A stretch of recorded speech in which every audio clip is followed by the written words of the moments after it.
Hey, hello, you're stuck in traffic with Wolf Corlick. Couple-minute riff on IT and IT security. Today, looking at log settings, inspired by this fantastic windstorm that is whipping around outside of me, and you might hear it throughout the video.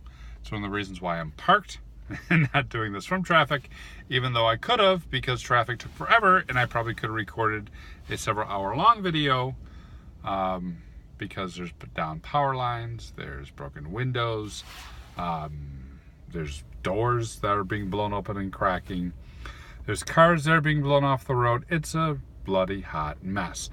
And it makes me think of all the different things that can go wrong with something as simple as wind and the downstream impacts. So today I'm going to use that to think about everything that could go wrong with something as simple as logging and give you some tips on how to configure your logs properly. First and foremost, do you even know who's on your system? It's imperative that you log individual user actions, right? No generic accounts, not everyone logging in as administrator. The ability to trace who did what, when, and where, pretty dang important.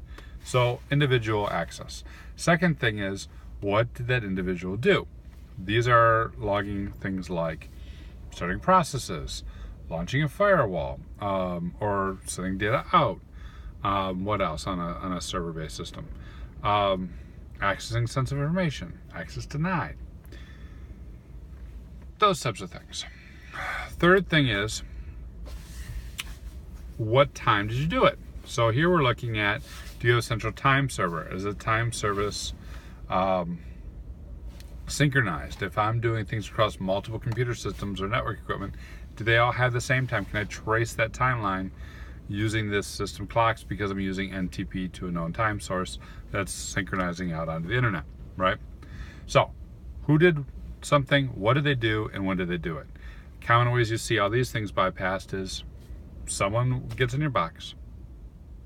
I get in your box. Not logged in as you, but as me. Individual access. No, I'm going to log in as you. That was much better. I install some piece of malware. I'm scraping memory. I'm bundling it together, stealing this confidential data, and at key points, I'm sending it out. All those things will get logged and have a timestamp associated with them. Now, the next thing is, who has access to these logs?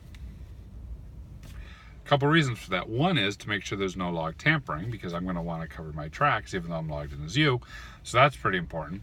Another thing, more common, is artifacts in the logs that allows you to do further compromise, such as sensitive information being logged, details of the network or the computer configuration being logged, those types of things. Now, don't give me security through obscurity. Can you guys hear that? That wind is strong. The whole car's shaking right now. Don't give me security through obscurity. No, we want to make it harder for the attacker to attack us. Raise that bar by providing log access. Next thing is, do you have another copy of those logs? This is usually your SIM, right? Forwarding on to Splunk, QRadar, ArcSight, your SIM du jour. Is that second copy available? And when you have that, it should be on a separate copy, in a separate network, and a secured host with separate access controls, audited in terms of who looked at it, and time synchronized, backed up, and with a retaining policy that meets your regulatory requirements. Logs. Simple. Simple as wind. Simple as a nice little breeze. What did I miss? What do you do for your best practices for log maintenance and monitoring? Hit me up in comments or social media, and providing it out below away. Talk to you tomorrow.